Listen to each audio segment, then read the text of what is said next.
Saudara, cacar monyet atau monkeypox menjadi momok yang tengah meresahkan warga di dunia.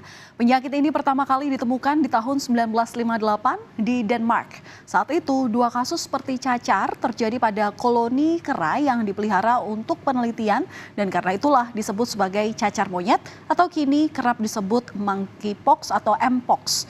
Mpox ini kembali menjadi sorotan lantaran pada pertengahan 2022 kasusnya meningkat dengan cepat, bahkan di negara-negara non-endemis. Hingga pada pertengahan Agustus 2024, Badan Kesehatan Dunia atau WHO mengumumkan penyebaran cacar monyet di Afrika berpotensi menjadi ancaman global. WHO menetapkan mpox dengan status keadaan darurat kesehatan masyarakat yang menjadi perhatian internasional. Dalam rentang waktu 2 tahun terakhir, mpox ini sudah ditemukan di 116 negara dengan lebih dari 96% kasus cacar monyet di Afrika yang terjadi di Kongo. Namun para ahli khawatir akan muncul virus cacar versi baru yang lebih mudah menular di antara manusia. Mpox has been reported in the Democratic Republic of the Congo for more than a decade, and the number of cases reported each year has increased steadily over that period. Last year, reported cases increased significantly, and already the number of cases reported so far this year has exceeded last year's total. Sementara Menteri Kesehatan Budi Gunadi Sadikin mengaku masih mengkaji kemungkinan imunisasi tambahan terkait semakin merebaknya kasus cacar monyet. Budi sendiri membandingkan masyarakat Indonesia yang masih mendapatkan imunisasi cacar dan diharapkan memberikan daya tahan yang cukup. Dengan kondisi di luar negeri seperti di kawasan Eropa yang tak lagi memberikan vaksin cacar. Sejauh ini di Indonesia sudah ada 88 kasus mpox yang terkonfirmasi sejak kasus pertamanya di tanah air yang terjadi di tahun 2022 lalu. Sekarang lagi mempersiapkan vaksin, kita beruntung ya, karena masih ada vaksin cacar. Dulu ingat nggak? Saya nggak tahu sampai tahun berapa tuh. Saya sendiri masih di vaksin cacar. Itu memberikan imunitas yang cukup baik. Kalau di Eropa itu kan udah nggak diberikan kan, sehingga mereka tidak memiliki imunitas itu. Sehingga kita masih memiliki imunitas. Nah sekarang kita lagi kaji apakah perlu diberikan lagi imunisasi itu, vaksinasi itu kepada golongan-golongan yang belum divaksin. Lalu bagaimana sebenarnya gejala dari cacar monyet itu? Menurut informasi dari Dinas Kesehatan Jakarta, diantaranya yakni mengalami demam dengan suhu di atas 38 derajat Celcius. Kemudian ada pula pembengkakan pada kelenjar getah bening serta adanya lenting atau tonjolan-tonjolan yang berisi cairan yang diawali dari ruam dan biasanya ini padat di area kepala serta wajah. Selain itu kerap muncul gejala-gejala lain seperti nyeri otot dan sakit panggung serta sakit kepala hebat. Gejala cacar monyet ini biasanya mulai dirasakan pada usia 6 hingga 16 hari setelah terpapar. Namun masa inkubasi virus ini berkisar antara 6 hingga 13 hari. Kekhawatiran atas penyebaran mpox di tanah air membuat pemerintah memperketat 3 akses masuk ke Indonesia. Menteri Pariwisata dan Ekonomi Kreatif Sandiaga Salahuddin Uno menjelaskan pengetatan akses masuk ke Indonesia ini berlaku di Jakarta, Bali, dan juga Kepulauan Riau. Bentuk pengetatan berupa pengecekan suhu tubuh hingga wajib mengisi kartu darurat kesehatan elektronik. Meski demikian, tidak ada aturan pembatasan dan pelarangan bagi warga negara tertentu untuk bisa masuk ke tanah air.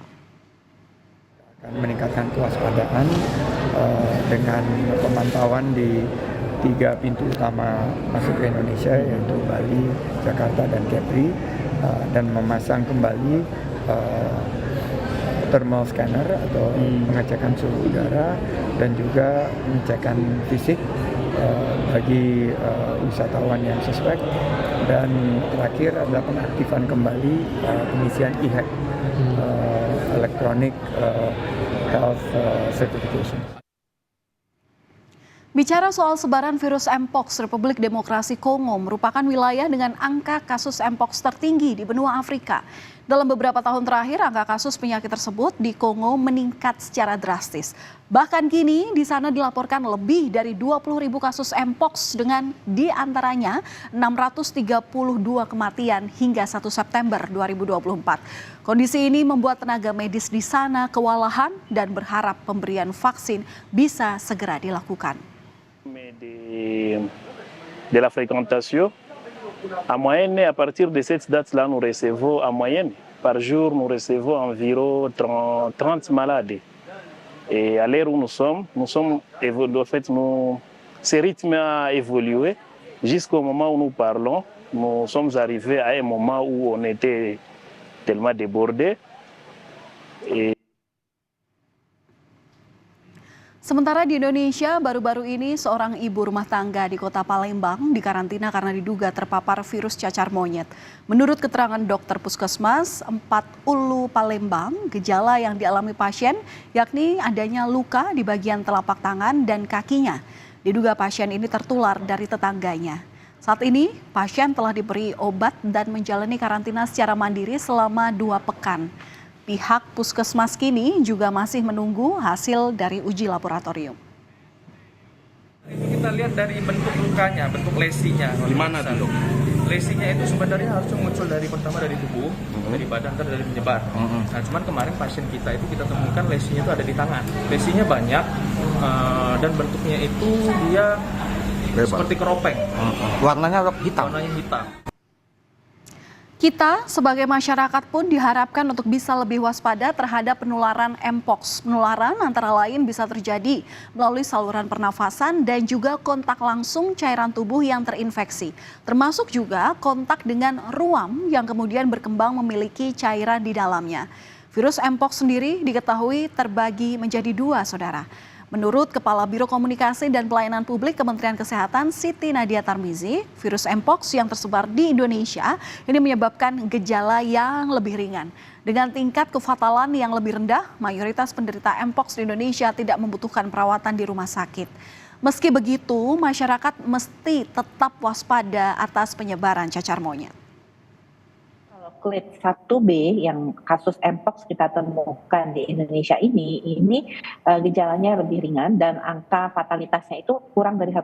Jadi banyak yang kemudian positif Mpox tapi dia tidak perlu dilakukan perawatan di rumah sakit, cukup dirawat atau dilakukan isolasi di rumah kurang lebih 14 hari ya. Artinya dia tidak boleh keliaran di tempat-tempat umum ya, karena kemudian ini memang penyakitnya menular. Dan kita tahu penularan daripada Mpox ini adalah melalui kontak langsung. Baik itu bersentuhan kulit dengan kulit, kemudian ada kontak langsung mukosa dengan mukosa atau cairan tubuh. Jadi kalau kita berciuman atau misalnya berhubungan seksual itu terjadi ya kontak langsung. Ini yang potensi menyebabkan terjadinya penularan. Untuk mencegah tertular Mpox, masyarakat dapat melakukan beberapa upaya pencegahan. Antara lain, menghindari kontak fisik dengan pihak-pihak yang diduga memiliki gejala cacar monyet. Termasuk pula menghindari kontak dengan hewan yang beresiko menularkan. Mengingat penyakit ini bisa ditularkan dari hewan ke manusia. Selain itu, menjalankan perilaku hidup bersih dan sehat seperti rutin mencuci tangan bisa menjadi salah satu cara untuk mencegah penularan. Lalu, pertanyaan selanjutnya, bagaimana jika sudah tertular? Nah, seperti tadi disampaikan Kepala Biro Komunikasi dan Pelayanan Publik Kementerian Kesehatan Siti Nadia Tarmizi bahwa sejauh ini kasus Mpox yang terjadi di Indonesia tergolong ringan. Pasien pun bisa melakukan karantina mandiri dan mengonsumsi makanan-makanan bergizi.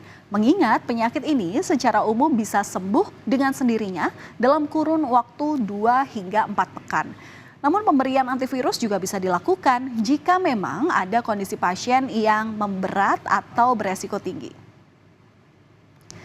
Kasus Mpox di tanah air sejak 1 tahun terakhir setidaknya telah terjadi di 6 provinsi. Kasus Mpox yang telah terkonfirmasi di Indonesia sejauh ini bisa tertangani dengan baik dengan hasil pasien yang telah sembuh. Meski demikian, masyarakat diharapkan tetap waspada dan memperhatikan imbauan pemerintah agar kasus cacar monyet ini tidak menyebar lebih luas di Indonesia.